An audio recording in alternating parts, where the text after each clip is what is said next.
Good afternoon, boys and girls. I'm Tonya Arnesen, Senior Pastor of Jackson First United Methodist Church, and this is story time for Monday, May the 18th. I'm so glad to welcome you, and I always look forward to spending time reading some wonderful Bible stories to you. I'm reading from the Storybook Bible.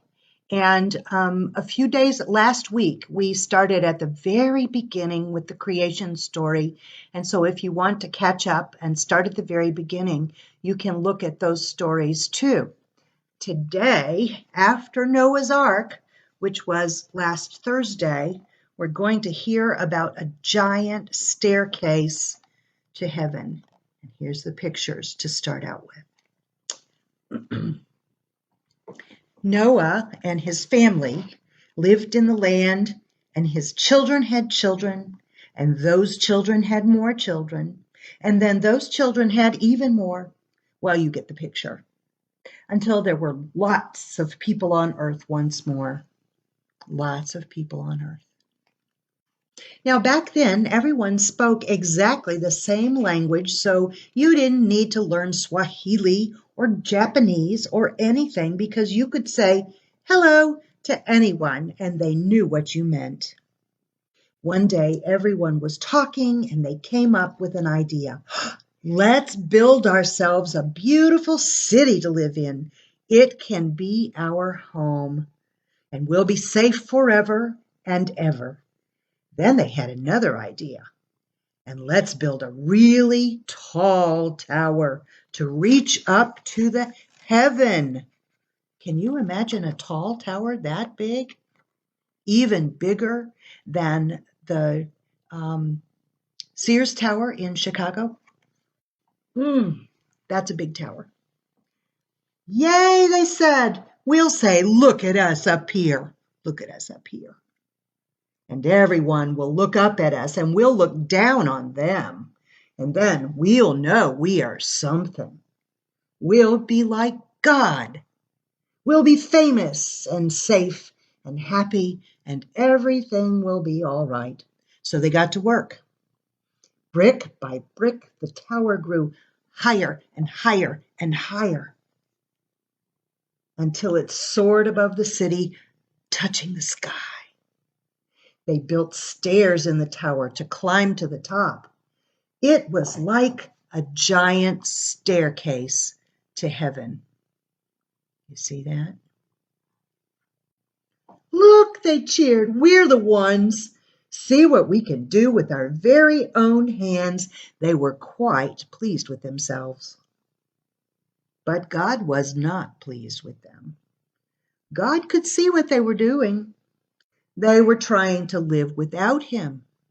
But God knew that wouldn't make them happy or safe or anything. If they kept on like this, they would only destroy themselves. And God loved them too much to let that happen. So he stopped their plans. I wonder what God's going to do.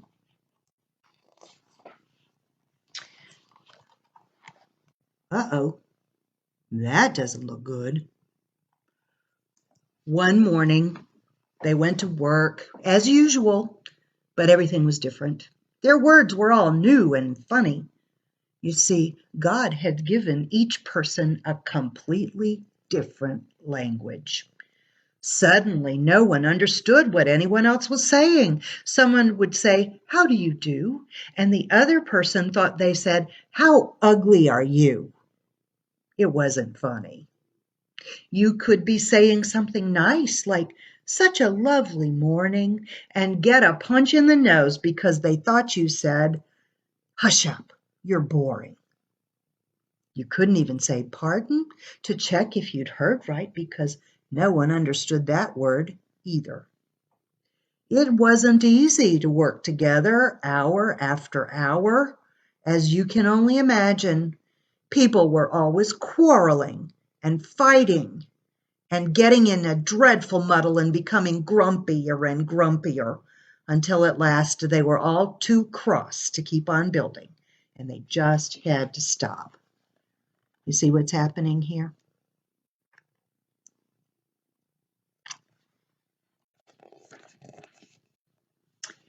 After that, people scattered all over the world, which is how we ended up with so many different languages to this day.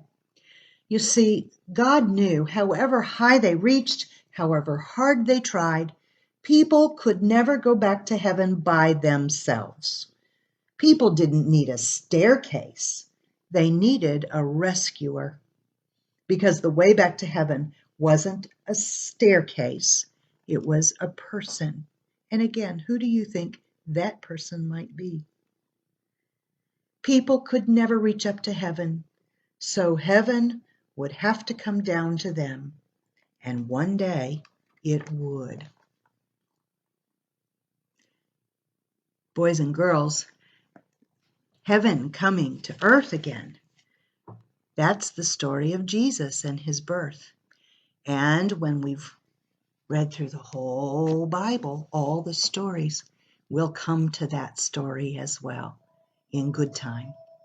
I hope that you will stay well and that you will continue to care for the people in your home, and that you will try to find ways to help other people cheer up, because this is a tough time for all of us.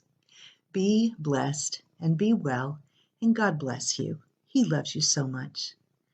Bye-bye.